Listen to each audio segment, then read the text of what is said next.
একদম truly Islamic রাজনীতি যদি থাকে তখন এইটা ইন্ডিয়ার হাতে একটা কার্ড দেওয়া হবে। হ্যাঁ, সেই জন্য আমি আশা করি এবং অনেকের সাথে প্রাইভেটলি কথা হয় যে আজকে ইসলামপন্থী রাজনৈতিক দলগুলোকে মডারেট হওয়া দরকার, মডারেট চিন্তাভাবনা করা উচিত। মালয়েশিয়া একটা মুসলিম কান্ট্রি, সেখানে মডারেট মুসলিম পলিটিক্স হচ্ছে। টার্কিতে সেরকম যে এই কার্ডটা যাতে পেলে না করতে পারে যে বাংলাদেশের তালেবান টাইপের একটা রাজনীতি যাতে পুনর্জাগরণ না করতে পারে, সেই ব্যাপারে জামাতের নেতাকর্মীকে অত্যন্ত সজাগ থাকতে হবে এবং তাদের এই ক্ষমা চাওয়াটা আমি পজিটিভলি দেখি। আমিরের জামাত নিঃশর্ত ক্ষমা চেয়েছেন এবং ৭১ ইস্যুতে বিতর্কের সুযোগ নেই, জামাত নেতা আব্দুল হালিম বক্তব্য রেখেছেন। আপনার প্রতিক্রিয়া কি? না, ক্ষমা চাওয়াটা এক ধরনের রিয়ালাইজেশন এবং বাংলাদেশের মানুষের আশা করে যে তাদের বিগত দিনের ভুল ত্রুটি তারা ক্ষমা চাবে এবং রিকনসাইল করবে তারা। সো তাদের অনেক নেতারা অনেক ধরনের কথা বলছে, ওই যে বিতর্ক নাই এবং এই ধরনের বোধহয় একটা কথা সামনে আসছে যে পাকিস্তানের সাথে আবার পুরো যোগ দেওয়া যায় কি না, এবং এইটা যত সামনে আনবে তত কিন্তু ওই আওয়ামী লীগের পুনর্বাসনের ইস্যুও সামনে আসবে যে এই ইন্ডিয়াকে একটা অস্ত্র তুলে দেবে যে বাংলাদেশে যে ইসলামিক রাজনীতির যে একটা জাগরণ ঘটতে পারে সেটা কিন্তু অনেককেই অ্যালার্ম করবে। সেই জন্য যে এমন একটা ক্রসরোডে আমরা রয়েছি যে বিএনপি যদি সঠিক রাজনীতি না করে তাহলে এই ইসলামিক রাজনীতির যে একটা জাগরণ সেটা ঘটতে পারে এবং একদম ট্রুলি ইসলামিক রাজনীতি যদি থাকে তখন এইটা ইন্ডিয়ার হাতে একটা কার্ড দেওয়া হবে। হ্যাঁ, সেই জন্য আমি আশা করি এবং অনেকের সাথে প্রাইভেটলি কথা হয় যে আজকে ইসলামপন্থী রাজনৈতিক দলগুলোকে মডারেট হওয়া দরকার, মডারেট চিন্তাভাবনা করা উচিত। মালয়েশিয়া একটা মুসলিম কান্ট্রি, সেখানে মডারেট মুসলিম পলিটিক্স হচ্ছে। টার্কিতে সেরকম যে এই কার্ডটা যাতে পেলে না করতে পারে যে বাংলাদেশের তালেবান টাইপের একটা রাজনীতি যাতে পুনর্জাগরণ না করতে পারে, সেই ব্যাপারে জামাতের নেতাকর্মীকে অত্যন্ত সজাগ থাকতে হবে এবং তাদের এই ক্ষমা চাওয়াটা আমি পজিটিভলি দেখি এবং একই সাথে বিএনপির রাজনীতি হওয়া উচিত, জিয়াউর রহমানের রাজনীতি ফেরত আনা উচিত এবং যেখানে যোগ্যতা, নেতৃত্ব, সততা এইটি হবে নেতৃত্ব যাচাইয়ের মাপকাঠি। তো এইখানে যদি ভুল হয়, বিপ্লবোত্তর ভুল হয় তাহলে এবং অনৈক্য সৃষ্টি হয়, এটার সুযোগ পাবে এই পতিত আওয়ামী লীগ। সেই জন্য জামাতের এই ক্ষমা চাওয়া আবার কন্ট্রাডিক্টরি যে ৭১ নিয়ে কোনো ডিবেট নাই, এইটা একসাথে যায় না।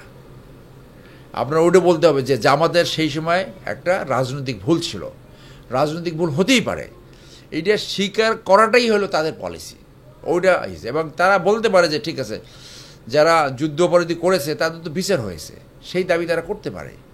কিন্তু যারা কিছু রেডিক্যাল স্টেটমেন্ট আমরা দেখি যে ৭১ সেই রেডিক্যাল স্টেটমেন্ট যারা দেয় তারা কিন্তু ক্ষতি করছে এবং তাদের কিন্তু লেসন লার্ন হয়নি। শফিক সাহেব আমি আশা করি মডারেট রাজনীতি করবে এবং সে রিয়েলাইজ করছে যে এদেশের মানুষ বারংবার এই প্রসঙ্গ আসবে যে স্বাধীনতা বিরোধী দল, এই স্বাধীনতা বিরোধী দল এই স্টিগমা সরাতে হলে তাদের ক্ষমা চেতে হবে, ভুল স্বীকার করতে হবে এবং মডারেট আপনার মুসলিম যে ধর্ম এবং পলিটিক্স, এইটাকে ধর্মকে পলিটিক্স থেকে তারা কিভাবে আলাদা রাখতে পারে যতখানি সম্ভব সেইটা করতে হবে। কারণ ফাইনালি ধর্মভিত্তিক রাজনীতি ফেল করে। হ্যাঁ, যেমন এখন মোদি ফেল করতে চাচ্ছে। আপনার ধর্ম থাকবে কিন্তু ধর্মকে যদি রাজনৈতিক হাতিয়ার ব্যবহার করে তাহলে এটা সাকসেসফুল হবে না। রাজনৈতিক সাকসেসফুল হওয়ার একমাত্র উপায় হলো জনস্বার্থের রাজনীতি, দেশের স্বার্থে রাজনীতি, ন্যায্যতার রাজনীতি এবং দেশ উন্নয়নের রাজনীতি। যে এই কথা যদি আসে যে জামাতকে ভোট না দিলে তাদের ইসলামের বিরুদ্ধে অবস্থান হবে, ভেস্তে যাবে না, অনেকে বলে ফেলে। যেমন একজন বলল যে পূজা এবং রোজা মুদ্রার এপিঠ ওপিঠ, এইটা মানুষ ভালোভাবে নিয়েছে বলে আমি মনে করি না। অনেক সময় কথা বলার সময় হয়তো হঠাৎ করে এসে যেতে পারে, হয়তো মিন করেনি, কিন্তু এই রাজনীতি থেকে ধর্মকে যত দূরে রাখা যায় সেইটা কিন্তু সাকসেসফুল হবে। ধর্ম ব্যবহার করে হয়তো টেম্পোরারি একটা অ্যাডভান্টেজ হতে পারে, কিন্তু আলটিমেটলি এইটা ভালো রাজনীতি কোথাও আসে না পৃথিবীতে, বাংলাদেশে হবে বলে আমি মনে করি না।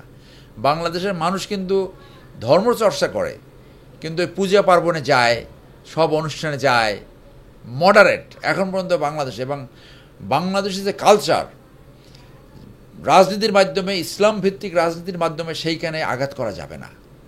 এই মডারেট কালচার, বাংলাদেশের মানুষরা, মুসলমানরা কিন্তু যাত্রা দেখে, কীর্তনে যায়, আবার মসজিদেও যায়। আপনি যদি ওইখানে আঘাত করেন, যদি মানুষের ভিতরে এই ধারণা সৃষ্টি হয় যে আপনি ধর্মের নামে ব্যবসা করছেন, যদি এই ধারণা সৃষ্টি হয় যে আপনার দল করলে দাড়ি রাখতেই হবে, ওইখানে কিন্তু অনেকে বলে যে জামাতে কি একজনও ক্লিন শেপ পারসন নাই, তার মানে কি দাড়ি কি চাপাই দেওয়া হয়? হতে পারে, আমি জানি না এটা তাদের পলিসি কিনা। সো সেই জন্য তারা যদি মডারেট না হয় তাহলে কতটুকু সাকসেসফুল হবে সেইটা একটা প্রশ্ন থেকে যাবে। সো জামাত ওভারঅল এই একটা গ্রাউন্ড পেয়ে যাচ্ছে, কারণ বিশেষ করে বিএনপির রাজনীতিটা আওয়ামী লীগের চরিত্র মতো যদি থাকে, যদি জিয়াউর রহমান রাজনীতি ফেরত না আসে, চাঁদাবাজি কতটুকু সত্য মিথ্যা সেই প্রশ্ন থাকতে পারে, কিন্তু 5ই আগস্টের পরে যে চাঁদাবাজি, যে দখল যেগুলো শুরু হয়েছে, এইটার দায়ভাগ অনেকটা আসছে বিএনপির ঘাড়ে। এটা অনেকে ভিকটিম, এটা ঠিক, কিন্তু অনেকটা আবার এই চাঁদাবাজি হয়েছে। যেমন আমার জেলায় 12-13টা চাঁদাবাজ এমন সৃষ্টি হয়েছে যে মোটরসাইকেল চড়তে পারতো না, এই 6 মাসের ভিতরে গাড়ি কিনে ফেলছে। এইগুলো দলের তদন্ত করা উচিত। তৃণমূলকে বলা হতো বিএনপির শক্তি, সেই তৃণমূল চাঁদাবাজি করে বিএনপিকে বড় ধরনের বেকায়দায় ফেলছে। এই চাঁদাবাজকে একেবারে এইখান থেকে নির্মূল করতে হবে। আপনি দলের চাঁদাবাজকে যদি নিয়ন্ত্রণ করতে না পারেন, আপনি 31 দফা কীভাবে আপনি বাস্তবায়ন করবেন? সুশাসন ন্যায় বিচার কীভাবে আনবেন? এটা সম্ভব না। যেখানে দলের ভিতরে ন্যায্যতা থাকবে না, বাইরে আপনি ন্যায্যতা আপনার পক্ষে আনা সম্ভব না। ফাইনালি আমি এটা বলবো যে এমন রাজনীতি করা উচিত হবে না যেখানে সরকার পতন হলে অথবা পরিবর্তন হলে পালাতে হয়। এমন রাজনীতি করা উচিত হবে না যে মানুষ তুলনা করবে যে ওই আগের মতো বা আগের চেয়ে খারাপ। এইটা বিপ্লব উত্তর প্রত্যেকটা রাজনৈতিক কর্মীর দায়িত্ব। এবং সর্বশেষ বলবো যে মিথ্যা মামলা পরিহার করতে হবে। আওয়ামী লীগের যারা অফেন্স করেছে, যারা অপরাধ করেছে, শুধু তাদেরকে বিচারের সম্মুখীন করা উচিত। কিন্তু মিথ্যা মামলা দিয়ে হ্যারাসমেন্ট, এইটা আগের চেয়েও খারাপ অবস্থায় আসছে, এইটাকে পরিহার করতে হবে। যদি সেই মামলা বাণিজ্য, যদি সেই সোনারে সেই মামলা ভিন্ন মতকে দমন করার জন্য মামলা হাতিয়ার হিসেবে ব্যবহার হয়, তাহলে পার্থক্যটা কী হলো? এইটা মানুষ কিন্তু দেখছে। এইখানে হাত দিতে হবে। এবং পলিটিক্স যেন এই টাকা বানাবার হাতিয়ার না হয়, এমপি পদ যেন টাকা বানাবার হাতিয়ার না হয়। যারা নমিনেশন কিনবে, ওইটাই তার ডিসকোয়ালিফিকেশন। নমিনেশন কেনা মানে ও ভবিষ্যতে জনগণের টাকা চুরি করবে, ও টাকা পাচার করবে, ও ওই কমিশন নেবে, জনগণের টাকা লুটপাট করবে। সেই জন্য আপনারা যেখানে খবর পাবেন, সাংবাদিক ভাইদের বিরুদ্ধে আবেদন করব, কোনো এমপি প্রার্থী যদি টাকা দিয়ে নমিনেশন নিতে চায়, সেইটা আপনার জনগণের সামনে এক্সপোজ করে দেবেন। কারণ ও হবে ভবিষ্যতের লুটেরা, ও হবে ভবিষ্যতের মাফিয়া, ও হবে ভবিষ্যতের ওই কমিশন খাওয়ার এমপি। ও কিন্তু ওই আইন টেন ওইগুলো করবে না। এইরকম যার খবর পাবেন, এবং আগে যারা গর্তের ভিতরে লুকাইছিল, বিদেশে যে সেফ জায়গায় ছিল, এখন এসে বড় ধরনের জাতীয়তাবাদী সাজবে, বড় ধরনের দেশপ্রেম সাজবে। কোনোদিন মানুষের পক্ষে একটা কথা বলার সাহস পায় নাই, কোনোদিন সামনে আসে নাই। মানুষ একটা মানে এক কথায় গর্তের ভিতরে লুকায় ছিল। হাতে গোনা কয়জন মানুষ ছিল 2009 থেকে জনগণের স্বার্থে, দেশের স্বার্থে কথা বলছে, এই দলের স্বার্থে কথা বলছে? ভালো মানুষকে সামনে আনতে হবে। সর্বোপরি জিয়াউর রহমান যেভাবে ভালো মানুষ খুঁজে সামনে আনতো, সেইটাই হবে বিএনপির সাকসেসফুলের সবচেয়ে বড় বড় অবলম্বন, বড় পথ। সেইখানে যাবে বলে আমি মনে করি। আমরা জানি যে আপনি জাতীয়তাবাদী রাজনীতিতে বিশ্বাসী ছিলেন এবং করতেন না। আবার যদি আপনাকে আমন্ত্রণ জানানো হয়, আপনি কি রাজনীতিতে ফিরবেন বা বিএনপিতে ফিরবেন? আমি দেখুন কখনোই বিএনপি ত্যাগ করিনি। এই অনেকে যারা না জানে জানে তারা বলে। ওই উদ্যোগটা আমি অনেকবার ব্যাখ্যা করেছি, ওটা মেজর হাফিজ করেছিল। আমার অনভিজ্ঞতা, আমি বুঝতে পারি নাই। বলা হয়েছিল যে একটা প্রেশার গ্রুপ সৃষ্টি হবে এবং জিয়র রহমানের রাজনীতিতে আমাদের ফেরত আনতে হবে। কিন্তু তলে তলে যে উনি শেখ হাসিনার সাথে ষড়যন্ত্র করেছেন, এইগুলো করছেন, এইগুলো আমরা যখন জেনেছি তখন সাথে সাথে আমরা সরে আসছি। পরে উনি ওই যে দাঁড়িয়ালা একটা ফ্রড শাহজাহান টাজান এরকম কিছু নিয়ে ওইটাকে নির্বাচনে পাঠালো। সো ওইটা আমার একটা 4-5 মাসের একটা ব্যাপার ছিল, ছিল। এটা হতে পারে, অনেক কাজ করতে গেলে তো ভুল হয়। সো এটা আমার একটা ভুল আমি বলবো, যে সেই পরিস্থিতিতে তাকে বিশ্বাস করছিলাম বড় ভাইয়ের মতো। তো তার মতো নেতা আমাদের জুনিয়রকে নামে তার রাজনীতি করতে হবে, এটা তো লজ্জার ব্যাপার। মানে উনি যেটা করেছে, এই সামনে থেকে চাকু মেরেছে, এই তো সেইটা সবাই জানে, যাদের জানা সবাই জানে। আমি জাতীয়তাবাদী রাজনীতি বিশ্বাস করি, জাতীয়তাবাদী রাজনীতিতে থাকবো এবং জনস্বার্থে এবং দেশের সাথে কাজ করব। অফকোর্স বিএনপি তো আমার দল, আমি এটা কখনোই ছাড়িনি। আমাকে যদি দলের প্রয়োজনে মনে করে যে প্রয়োজন, অবশ্যই ডেফিনেটলি আমি সেটার জন্য প্রস্তুত আছি। তো বেগম জিয়ার পাশে আমি 10 বছর ছিলাম, আমি ক্লোজ প্রোটেকশন দিয়েছি দলের নেত্রী হিসেবে, আমার নিজের অস্ত্র নিয়ে। কেন করছি এগুলা?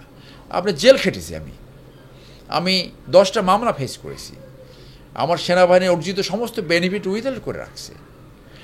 আমি হয়তো বা একজন ব্যতিক্রম যে দলের ভিতরে আমি সমালোচনা করেছি।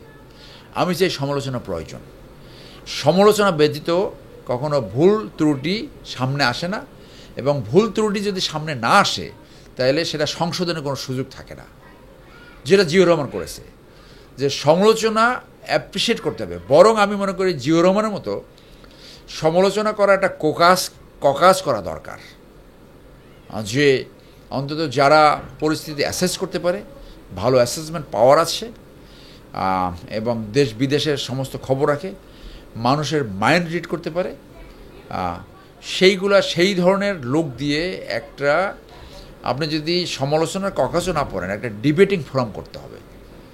এবং এই মানে প্রতিনিয়ত 1 মাসে একবার 2 মাসে একবার ডিবেট করতে হবে যে পলিসি কোনো ভুল আছে কিনা, হোক সেটা ইনহাউস ডিবেট। আর একটা জিনিস হলো রাজনীতি পাবলিক ফাংশন, এটা আপনি যাই করেন জনগণের কাছে আসবে। সো আপনার ওই পলিসি থাকতে হবে যে কোনো ভুল হলে সেটা আপনি আবার পাবলিকলি সংশোধন করবেন। ভুল স্বীকার করা একটা নেতৃত্বের কোয়ালিটি, 99% মানুষ এটা জানে না। ভুল আইডেন্টিফাই করা এবং ভুল স্বীকার করা এবং ভুল সংশোধন করা নেতৃত্বের উচ্চ মার্গের কোয়ালিটি। এই নেতৃত্বের এই কোয়ালিটি না থাকলে সেই নেতৃত্ব আবার ফেল করে। কোনো রিজিড থাকলে সেটা ভালো নেতৃত্বের বহিঃপ্রকাশ নয়।